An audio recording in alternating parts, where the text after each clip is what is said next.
Tapos po, nagkaka-crush na ako sa babae. Hindi po ako nagtatago na babae talaga ako. Lagi ko sinasabi na tomboy ako. Proud po kasi kung tomboy ako.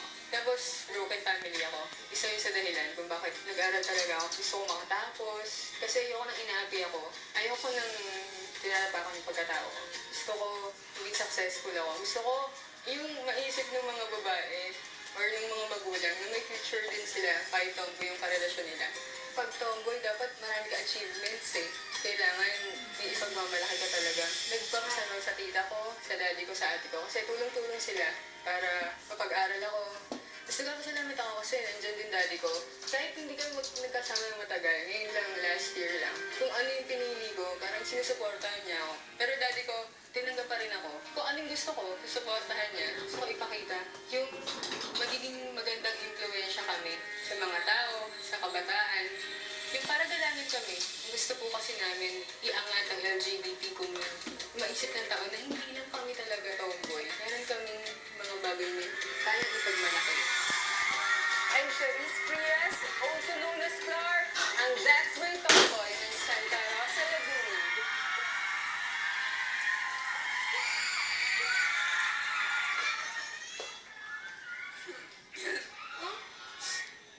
Oxygen, gusto mo? Good afternoon po sa lahat.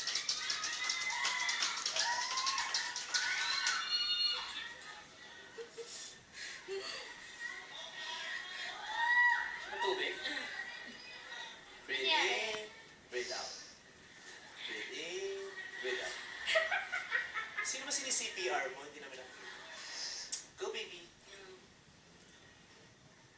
Lagi pong sinasabi sa amin, siguro, kaya ako naging tomboy.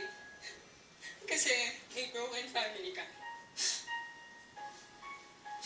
Na hindi mo naramdaman yung guidance na dapat mong maramdaman nung lumalaki ka. Sabihin ko po sa inyo lahat, hindi. No. Because this is not a choice. Kasi dito kong masaya. It's in me. It's in us.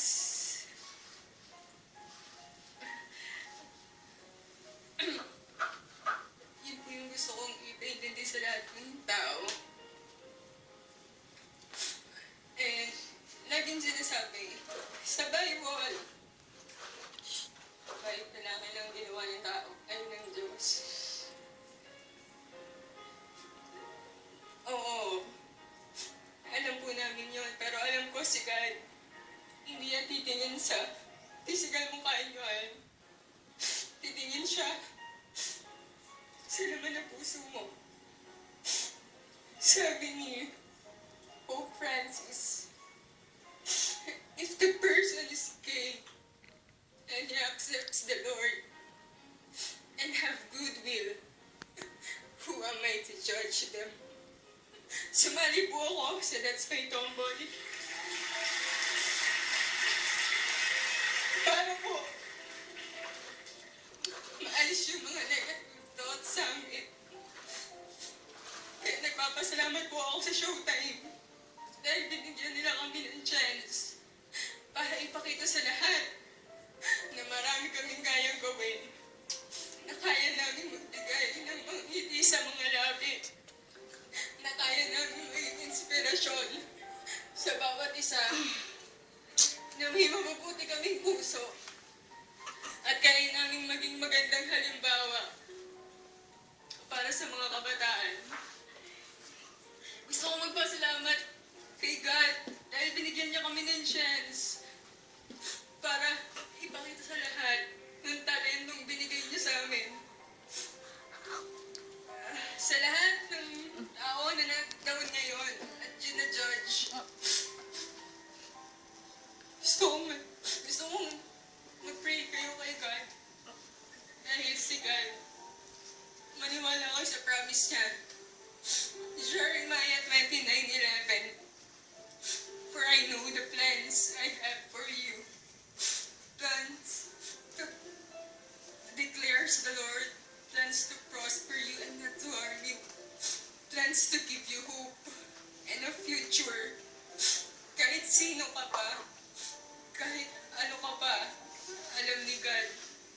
purpose ko sa mundo. At gusto kong magpasalamat sa pamilya ko. Na kahit anong desisyon yung ginawa ko sa buhay ko, pinaramdam nila yung suporta at yung pagmamahal nila sa akin. At dun pa lang, masasabi ko na panalo na ako. Kaya gusto ko ibigay sa kanila to. Nandito sila ngayon. Kala ko kay Maka. Kala ko akin din. Umasa ako.